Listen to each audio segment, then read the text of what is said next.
اعوذ باللہ من الشیطان الرجیم بسم اللہ الرحمن الرحیم ولا تقتلوا اولادکم خشیۃ املاق صدق اللہ العظیم۔ آج جس موضوع کو لے کر آپ کے سامنے حاضر ہوا ہوں وہ ہے ضبط تولید، یعنی دوسرے الفاظ ہم اس کو کہہ سکتے ہیں برتھ کنٹرول، یا آج عام الفاظ کے اندر جو اس ہم کہتے ہیں اور اس کو ہم خاندانی منصوبہ بندی کے عنوان سے تعبیر کرتے ہیں۔ تو خاندانی منصوبہ بندی یا ضبط تولید یا برتھ کنٹرول، اس کا شرعاً حکم کیا ہے؟ تو سب سے پہلے ہم نظر کرتے ہیں اس کے اسباب کی طرف کہ اس کے اسباب کیا ہیں۔ آپ صلی اللہ تعالیٰ علیہ وسلم کے پاس حضرت عبداللہ ابن مسعود رضی اللہ تعالیٰ عنہ آئے اور انہوں نے سوال کیا کہ سب سے بڑا گناہ کیا ہے؟ آپ صلی اللہ تعالیٰ علیہ وسلم نے جواباً ارشاد فرمایا کہ اللہ رب العزت کے ساتھ شرک کرنا، حالانکہ اس نے تمہیں پیدا کیا۔ انہوں نے پوچھا پھر اس کے بعد؟ پھر آپ صلی اللہ تعالیٰ علیہ وسلم نے جواباً ارشاد فرمایا کہ تو اپنی اولاد کو قتل کرے اس ڈر سے کہ وہ تیرے کھانے میں شریک ہوگی۔ اب ضبط تولید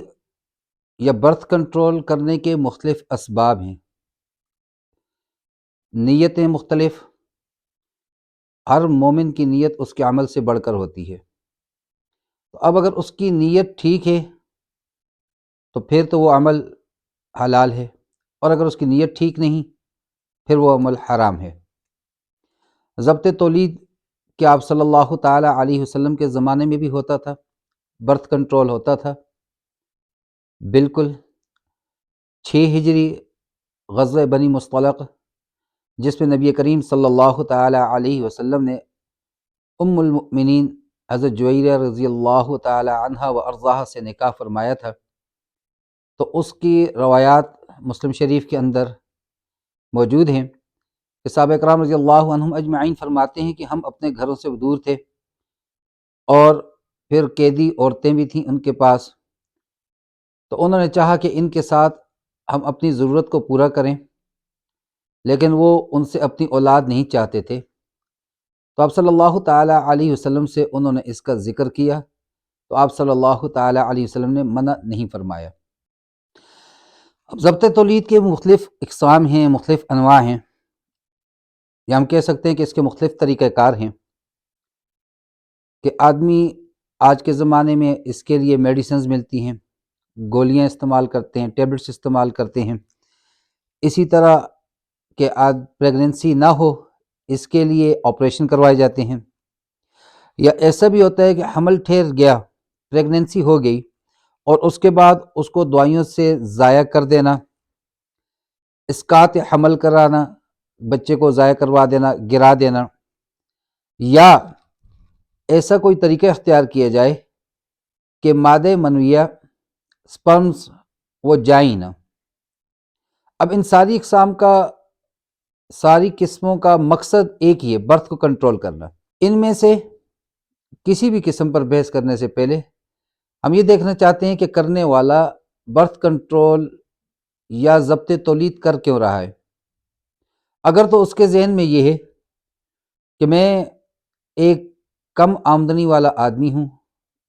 قلت مال ہے، پیسے نہیں، اسباب نہیں، تو اس صورت میں جس وقت وہ ضبط تولید کرے گا اس ڈر سے کہ اگر اولاد پیدا ہوگی میں ان کو کھلاؤں گا کہاں سے، تو ایسا کرنا بالکل بھی درست نہیں ہے۔ اللہ رب العزت نے فرمایا وَلَا تَقْتُلُوا أَوْلَادَكُمْ خَشْيَةَ إِمْلَاقٍ، کہ اپنی اولاد کو قتل نہ کرو فقر و فاقہ کے ڈر سے، رزق کی تنگی کے ڈر سے۔ نَحْنُ نَرْزُقُكُمْ وَإِيَّاهُمْ، ہم تمہیں بھی رزق دے رہے ہیں اور ان کو بھی ہم رزق دیں گے۔ اور احادیث میں ہے، آپ صلی اللہ تعالیٰ علیہ وسلم نے ارشاد فرمایا کہ جب بچہ ماں کے پیٹ کے اندر ہوتا ہے تو اس کے متعلق جو چیزیں لکھتی جاتی ہیں اس میں اس کا رزق، اس کی زندگی، اس کی خوشبختی، بدبختی، یہ 4 چیزیں ماں کے پیٹ کے اندر اس کا لکھ دیا جاتا ہے۔ لہٰذا اس ڈر سے یا اس خوف سے کہ میں اولاد کو کہاں سے کھلاؤں گا، رزق کا وعدہ تو ہے ہی اللہ کا، ایسا کرنا بالکل بھی درست نہیں ہے۔ اور اس کے لیے اسباب اپنانا، میڈیسنز اور یہ چیزیں لینا، کیا ان کا کوئی فائدہ ہے؟ آپ صلی اللہ تعالیٰ علیہ وسلم سے صحابہ اکرام رضی اللہ عنہم اجمعین، اللہ ان پر کروڑ ہار رحمتیں برسائے، وہ ہر چیز پوچھا کرتے تھے۔ تو اس کے متعلق بھی پوچھا۔ اس زمانے میں اس کے لیے جو لفظ استعمال ہوتا ہے وہ عزل، اور اس کا طریقہ کار یہ ہوتا تھا، میڈیسنز کا دور نہیں تھا، تو صحابہ اکرام رضی اللہ عنہم اجمعین کے زمانے میں جب کوئی شخص ضبط تولید کرتا تھا، بسا اوقات ایک صحابی آپ صلی اللہ تعالیٰ علیہ وسلم کے پاس آئے، بخاری شریف کی حدیث، مسلم شریف کی حدیث ہے، اور وہ کہتے ہیں کہ ہمارے گھر میں ایک خادمہ ہے، وہ پانی بھی لاتی ہے، گھر کے کام بھی کرتی ہے، اور میں اس سے اپنی ضرورت کو بھی پورا کر لیتا ہوں، کنیز تھی، باندھی تھی، تو میرا دل یہ نہیں چاہتا کہ اس سے میری اولاد ہو۔ اب صلی اللہ تعالیٰ علیہ وسلم سے انہوں نے اجازت چاہی، ذکر کیا کہ میں عزل کرنا چاہتا ہوں۔ عزل یہ کہ مرد اور عورت جب آپس میں ملتے ہیں تو جب مرد کی ضرورت پوری ہونے کو ہو، وہ عورت سے الگ ہو جائے اور اس کے سپرمز وہ باہر گریں۔ آپ صلی اللہ تعالیٰ علیہ وسلم نے فرمایا کہ جو مقدر ہے، جو تقدیر ہے، وہ ہو کر رہنی ہے۔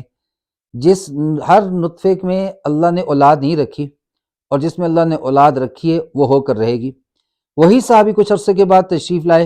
اور فرمایا کہ وہ باندھی حاملہ ہو گئی ہے۔ تو آپ صلی اللہ تعالیٰ علیہ وسلم نے فرمایا، مختلف روایات میں مختلف الفاظ آتے ہیں کہ میں تو صرف اللہ ہی کا رسول ہوں، یعنی میں تو تمہیں صرف بتا سکتا ہوں کہ ایسا کرنے سے